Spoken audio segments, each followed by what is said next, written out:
All right, welcome into the lab presented by Champion Circle. It is currently Sunday morning at 10:15 Central, 11:15 Eastern. So we are right now as we're recording this, less than 24 hours from the kickoff yesterday in Happy Valley.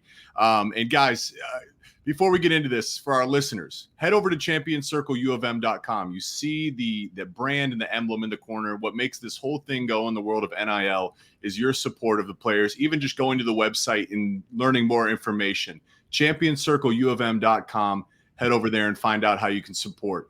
Guys, first off, let me introduce two of the key pieces to the offense, a veteran and an up-and-coming young savage, Cornelius Johnson and Semaj Morgan. Fellas, I just want to straight get right into it, man. Just quick reactions. What has the past 24 hours, really even 48 hours been like after such an impressive road win, top 10 matchup without your head coach? Yeah, that's a good question because, like, these past 48, I mean, starting with Friday, Saturday, and then even today, Sunday, it feels like it's only been 2 days, but it feels like it's been a whole month that's gone by just with all the commotion and everything. So I've just been able to hone in my thoughts and able to, focus mainly on the game and the game plan throughout all the, stuff going on social media. I had to get off it at some point, like, because you can't check everything. You can't check every single Instagram, TikTok, Snapchat, like all that stuff. Like, you can't see everything. Sometimes you just got to put it down and then focus on the game plan. Like the past 48 hours with me, it really been like, just like very like a lot of adversity going on. Like we landed in Pennsylvania, and they told us that we heard that coach wouldn't be coaching on Saturday. So it was just like a lot to take in. But like, to be honest, it's like times like this is what like Coach Herb and Coach Harbaugh, like this is what we really like prepare for like every single day. Like we really like know how to like, conduct our business in times like this. And, I feel like we like do what we're supposed to do to win. So.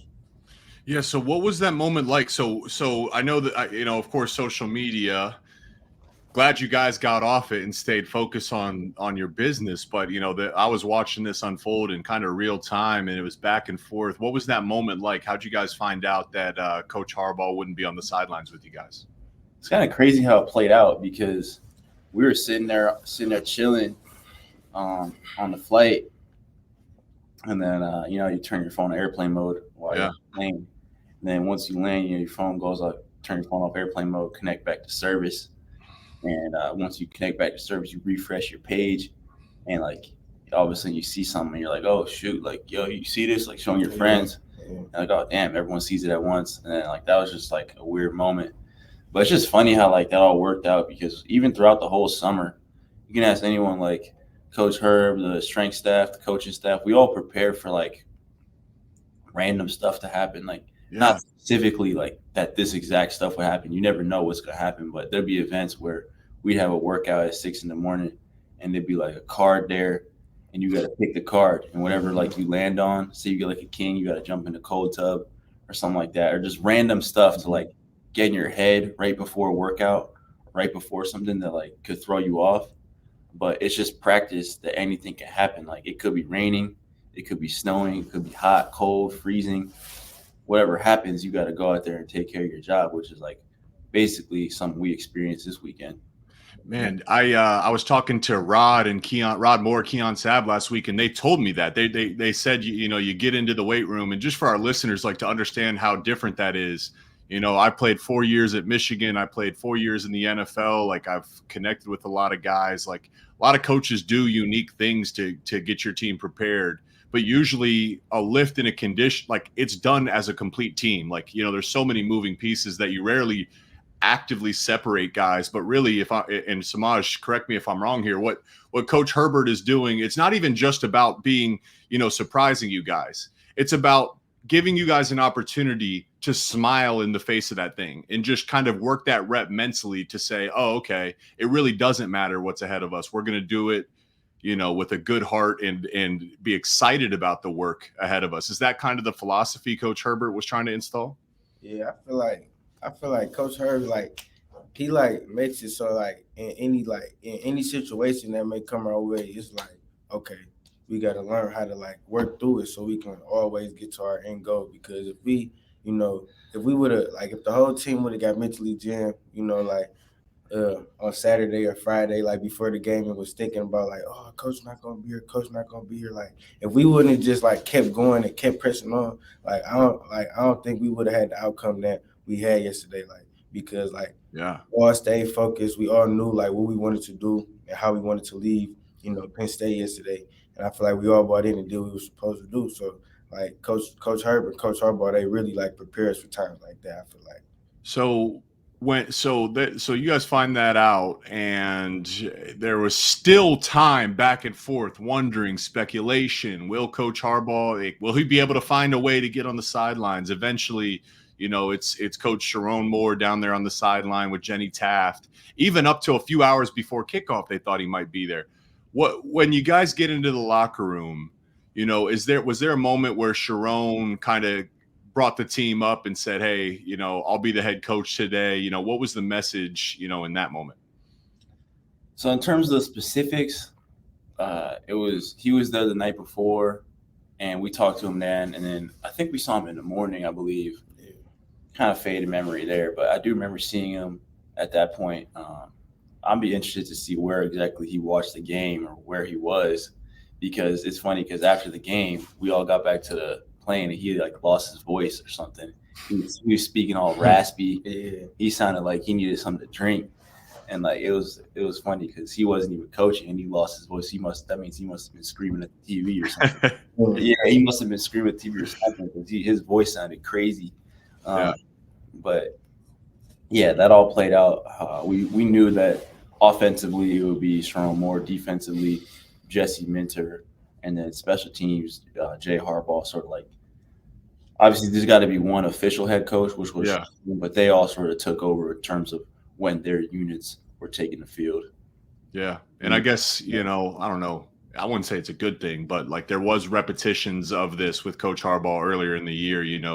Each one of those guys had a chance to lead the team, and you guys did a great job, man, just playing as one.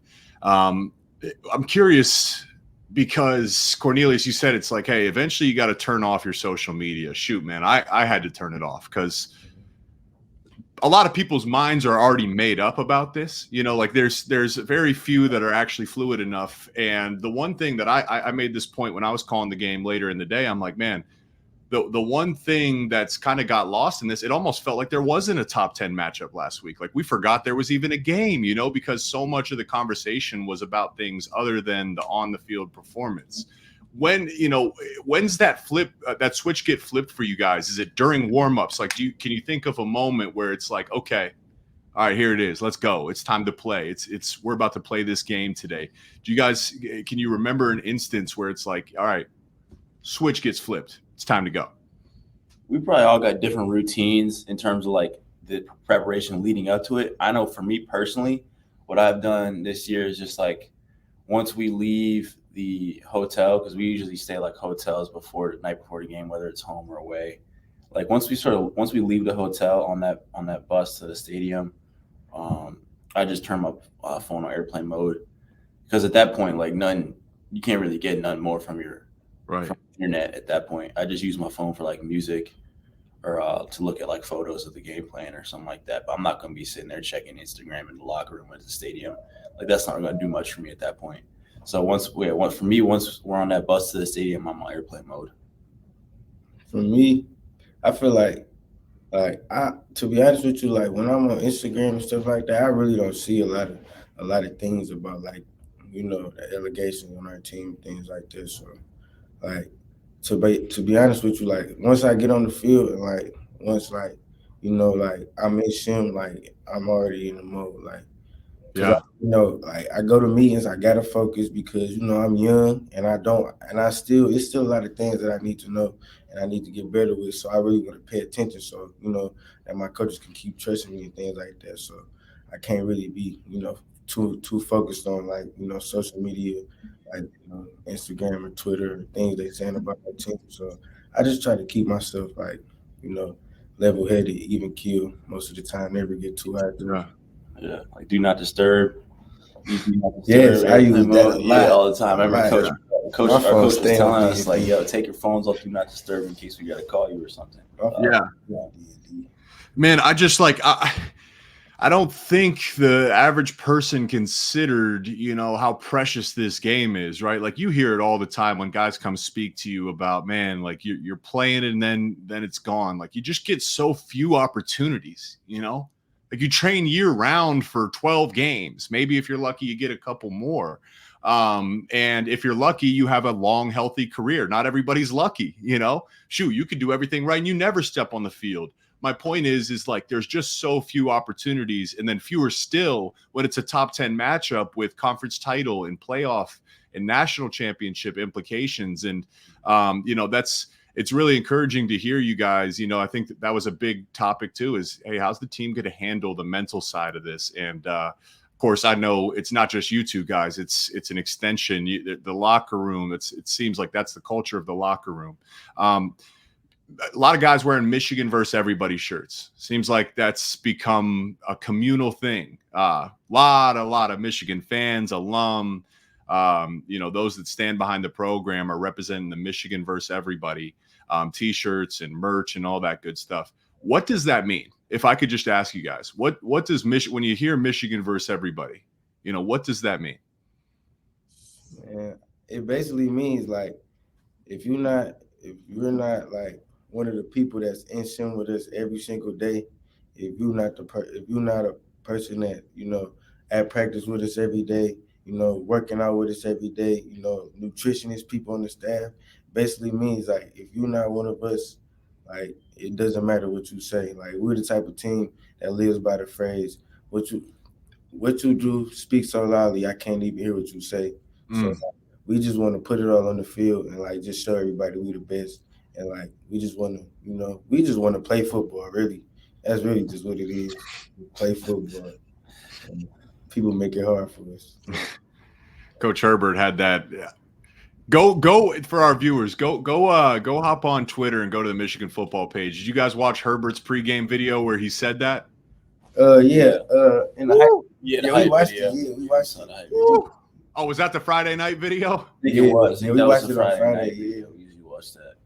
I'm not going to say I was crying, but I won't lie and say that I didn't have tears in my eyes. I was so fired up watching that, dude. Those Friday night videos are awesome. They get you so fired up. It's kind of hard to sleep after it. So, it is right.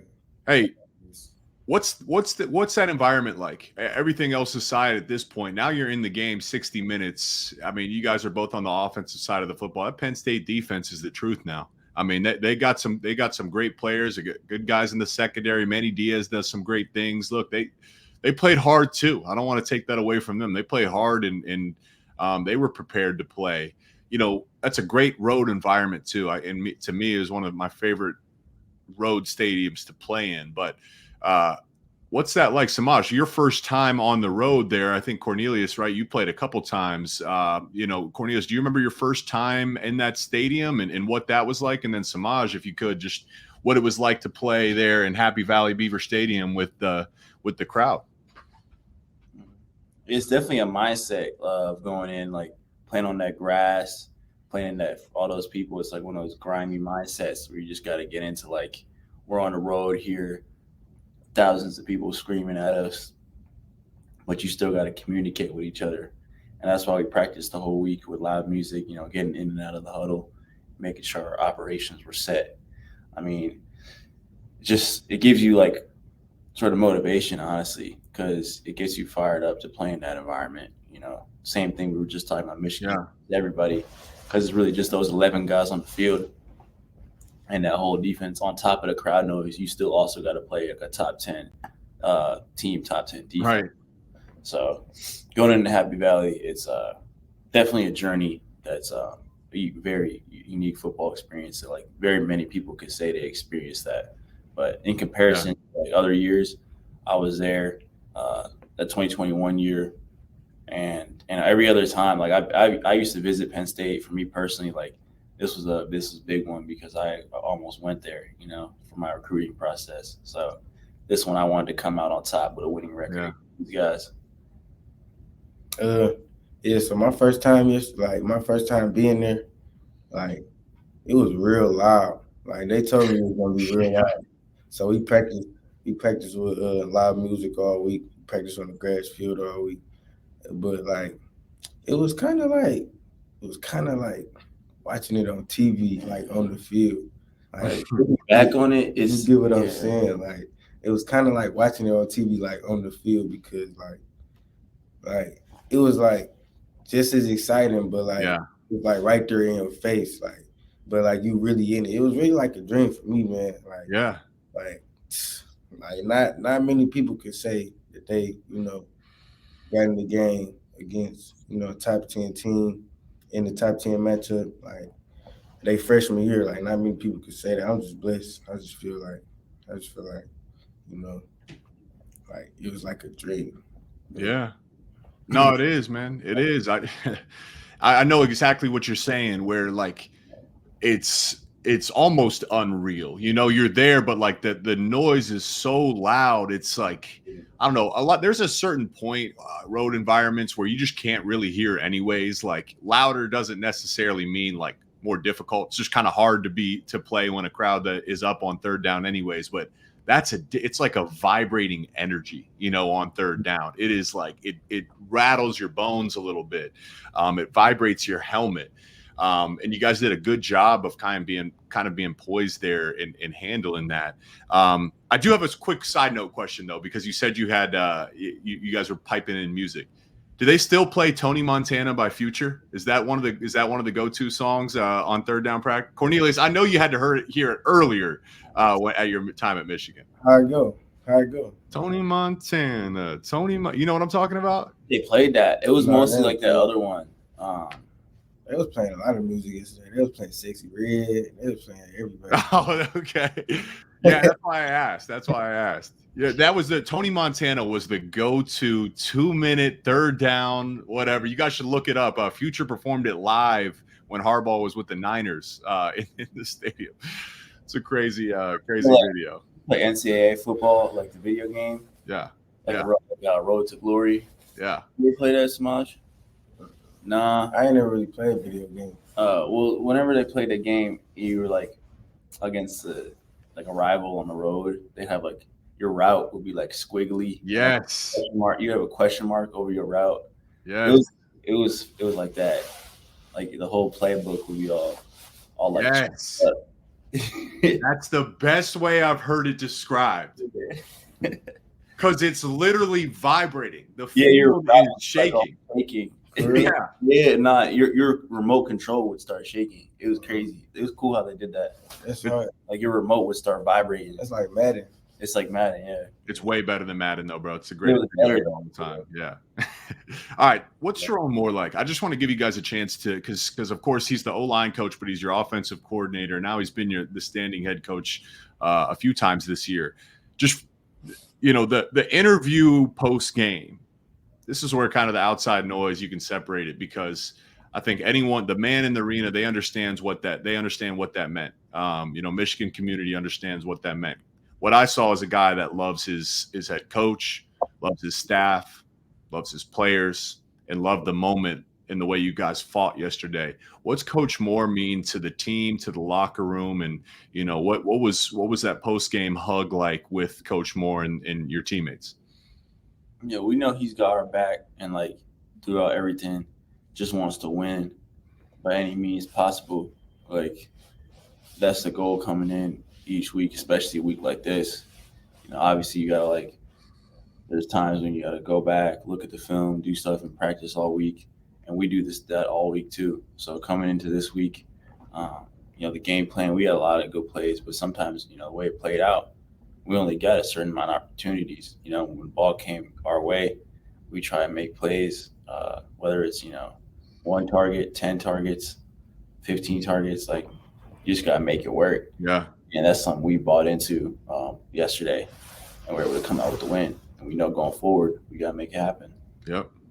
Coach Moore bring a lot of fire to his coaching, so that just made me want to play 20 times harder for him.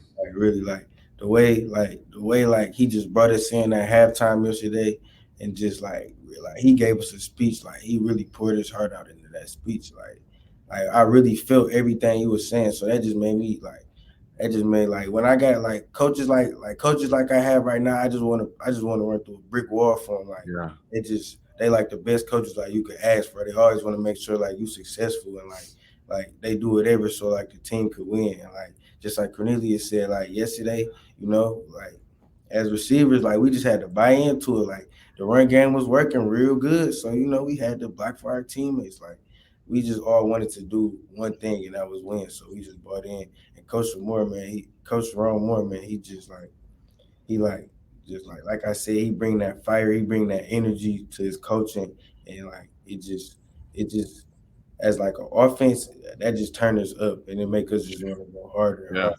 So that's what like the way we play yesterday is a reflection of Coach Moore. Mm. Well said, man. Yeah, you guys keep the words themselves to within the locker room and yourselves.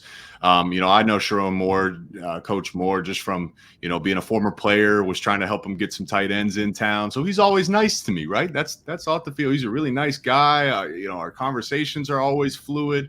And then I was at one of your practices, and I'm hearing him chew into the O line. And I'm like, dang, man. There's another side of Coach Moore I hadn't seen, but when you say fire, it's like I know exactly what you're saying, man. Almost like the energy and emotion speaks, like the genuine emotion speaks to the locker room. And you talked about the way you played is a reflection of Coach Moore. It's true for a couple reasons. It's for every reason you just said, but then you guys hinted at the run game yesterday. I mean, there was a period there in the second half where the decision got made that we're going to get back to just handing this football off. Blake Corum, blood dripping down his nose. Big Don's having a great game. The screen game was getting involved too. Just if you guys can describe that, the second half as receivers, going back to the sidelines when it just becomes an attitude type thing and you decide we're going to run this ball until they decide they can stop it. Yeah, that was like one of the more focused games I've been in terms of like blocking, because there was times when like usually in games when I come back to the sideline, I come back and reflect on my route running and like how I was getting open, or the targets thrown my way. How can I like improve, keep going? And then like this one, I was like, yo, like it's just different approach. Like in terms of blocking, I made sure, just wanted to make sure those DBs, felt our presence and knew the crew showed up to play, whether it was running or blocking. Just get annoying. Just annoy those guys to the point where like they were just frustrated, and just keep over and over again, keep doing that until we finally put the game away. That was my mindset going into it. Just put something on film. Semaj, you being a younger guy, I think that's one of the hardest things. Not every team does it where they emphasize wide receiver blocking. Like the way you impact the game can be beyond when the ball's in your hands or coming your way. Kind of what have you learned about the importance of blocking, and how is it prioritized in the receiver room and the offensive meetings? Like, is it a point of pride when you guys go in there and you dig out a safety, or you seal the end man on the line of scrimmage? What's that like, from a respect standpoint within the guys in the locker room as receivers making the dirty blocks?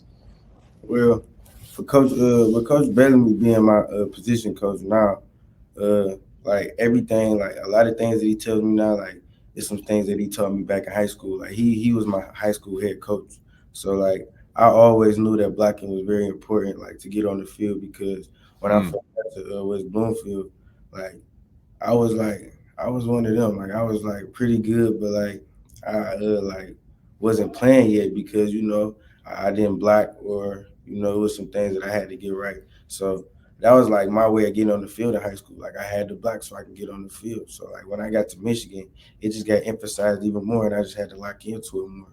Like it wasn't really like a big change for me. Like I understand, because if if it's a pass play and the line don't block and the quarterback can't get the ball out, I'm gonna be mad. So if a running back come out to the outside and I'm not blocking for him, I understand if he get mad, if he get tackled, because like that's what you're supposed to do on the outside. Like you're not just supposed to let him run free and get a free hit on your running back or your quarterback or anybody who running the ball behind you.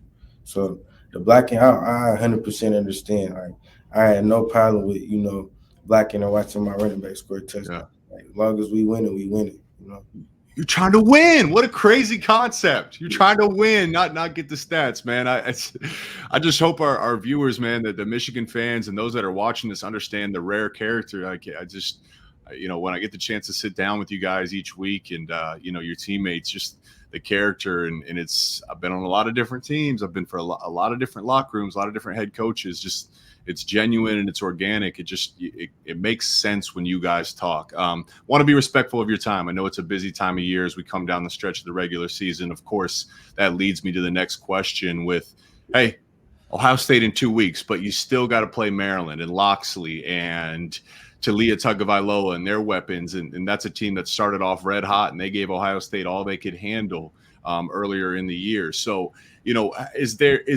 what do the players do? Is that a challenge to not look ahead to Ohio State? Of course, it's always in the back of your mind, but kind of where's the mental at this point in the season where, hey, you got a tough opponent in Maryland, but you're playing the number one team in the college football playoff rankings as it stands right now in 2 weeks? For me, being, young, for me, it's kind of hard not to look ahead because, it is Ohio State. You know what I'm saying? It's a big game. But, Maryland is a good team too. And we're just going to prepare the same way we prepare for everybody else. Like, we're not going to look ahead. We're not going to, underestimate anybody. We're just going to prepare the same way we prepare every week. So it's really like we're just going to go into each week doing the same thing we've been doing. You're always aware of it. Yeah, I try and just find ways to make it personal and get motivated. Like Josh Gaddis coaching over there now, and he's our receiver and recruited me. So I want to make a statement there, seeing him before the game because he was our receivers coach, taught me a lot about playing receiver now. So seeing that, me and Roman, especially, wow, we're coached by him and he had us. But coming in there, it sort of reminds me a lot of that 2021 season. It's almost identical schedules. We played Penn State at Penn State, then we went to Maryland, and then we played at home. If you remember, how that same way played out, and it's just spinning the block almost, spinning the block, and just getting back everything. Just take everything. The world is yours. Yeah, man, it's easy to do that when it's your former coach, right? Just finding those avenues to stay motivated, stay focused. I think you guys kind of proved it this weekend with everything you dealt with leading up to the game and in a tough road test. Cornelius, is this your last year, or do you have another? I can't keep track of it with kind of the COVID years. Is this your last year? Yeah, I'm out. Okay. All right. Yeah. And then Semaj, obviously these are the two ends of the spectrum. So you're kind of just getting started. Cornelius, as you think back at your time at Michigan, what kind of stands out to you, man? What are some of the things you've learned? What has your journey meant to you? Just kind of want to, if it's cool with you, hear you kind of reflect on the journey and where you're at this point in your career and your life. Yeah. Remember this time a year ago, we were all talking about one more year, all of us, we were talking about that. All those guys offensively, defensively, come back one more year. And now it's all sort of falling in place, throughout the beginning, January, all the way to now, towards the end of the year. And, obviously with that, we're trying to finish strong, but, focusing on the next level and all that, I'll be ready for that when the time comes. Yeah. Right now, just focusing on finishing this season strong and putting stuff on film. Semaj, is there one thing you can point to that maybe you've learned now, being a younger guy, maybe that you were surprised, or, maybe what's one thing that stood out to you about playing at the college level and playing for the University of Michigan and being a part of, this receiver room? I mean, you guys are having one of the best seasons collectively by receivers that I could think of in a really long time. I just think the concept of winning is in everybody's head. We all just want to win. So anytime, we get our opportunity to make something happen, we're gonna try our hardest to make something happen. And 9 times out of 10, as a collective, we've been doing our thing. So Yeah. I'm glad I'm a part of it, man. I'm glad I'm glad I get to contribute as a young guy. I'm glad I'm part of this team. I'm glad I'm part of this winning. Like we just know how to win, and I feel like our coaches, they know how to win, and they just gonna keep putting us in the best positions. I'm just thankful for it. Yeah, it's obviously like blessing, like coming in here, seeing a lot of guys come and go, seeing a lot like at this program, just trying to finish it strong now. Like I feel like eventually they're gonna have to make it 30 for 30 on one of these teams. Oh yeah, you got to finish it strong. Yeah, we get the 30. You got to finish the deal. You got to finish the deal because those guys down south are on the way soon. So yep. I think you got to roll. Hey, Semaj, 9 out of 10. It's been 10 out of 10, bro. It's 10 out of 10, right? It's not even 9 out of 10. It's 10 out of 10. Few more. 1,000 wins. It's coming up for the program. First college team to ever do that. Are you guys aware of that? What does that mean to you? The history of the program is, what's that going to mean to be on the team that is the first college football team to reach 1,000 wins? That would be, we're at 999 right now. Yeah. Oh, for real? Yeah, we're at 999. So like coming up to a band, you need that band, for 1,000. It's not something you like think about all the time, but like it kind of puts things into perspective. Like 900 games, that means they've been playing since like the 1800s. Like that's almost a couple years after the Civil War. There was playing football. So like that shows you how far it goes back, and like all the stuff that they've done in the same exact wing helmets, playing the same guys down the road in Columbus, and like leading up to now. We just got to keep it going and get that 1,000 for all those people who came before us. Yeah, they started it. Sweet. Yeah, that'd be sweet. Possibly, you say you had 999, right? 999. Oh, you get a chance to do it next week. Yeah. Yeah, do that. No game. I can't even wrap my head around it, really. That doesn't make sense. No, it doesn't. It's you're right. Second place is team down south, right? Yeah. How many do they have? Not 999. Yeah. What if we both had 999 going into it? That'd be crazy. Imagine. The game's gonna be crazy this year, anyways. The game's gonna be crazy. That would add team to down it. south, Ohio State. Yeah. Oh. Yeah. Team down south, but like imagine we both had 999 going into that game. Winner gets 1,000. Oh, that'd be crazy. Oh, no, that'd be Well, hey, listen, I know you guys want to get to 1,000 this weekend, so you'll be going for 1,001, right? You handle your business this weekend. Look, as we wind this down, man, for our viewers, for our listeners, for the fans, the supporters of the program, I don't think it needs to be said. The great character of young men we have and players and leaders. We see a vet in Cornelius in the future in Semaj right here. So I say that to say this. Head over to championscircleufm.com. You see the emblem right there, championscircleufm.com. Find out ways you can support your athletes. Also, we talked about the Michigan versus Everybody t-shirts. We're going to send a link there for you guys to be able to just click on it and buy it. And that goes back to supporting the program as well. Last question for me here. What's the weather in Ann Arbor? Because it looks cold for you, Semaj, but Cornelius, it kind of looks like a nice fall day. What's the temp out there right now? I got you a little fit. It'd be cold, bro. It'd be cold. Yeah, he looks like an astronaut coming in the meeting. You get cold, bro. It'd be cold outside. Bro. It's not bad though. It's not bad. It's probably like 50. Probably 50. Yeah. The sun out. This is a nice day. About 50. The sun out. This is a nice day. Okay. You can see it there. I'd be sweating if I was in that, Semaj. Yeah, it's 47. Okay. Ain't bad. Can't complain about that. All right. Hey, well, listen, man. It's a Sunday. I know you guys are got to get treatment, maybe do some homework. Do what you need to do.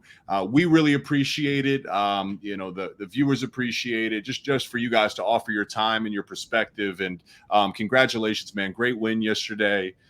Can't wait to see you guys next week take the field.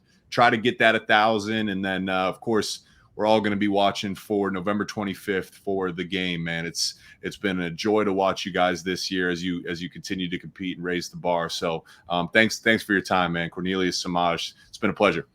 It's been a pleasure, man. Appreciate you for having us. Thank you, Jake. Thank you, guys.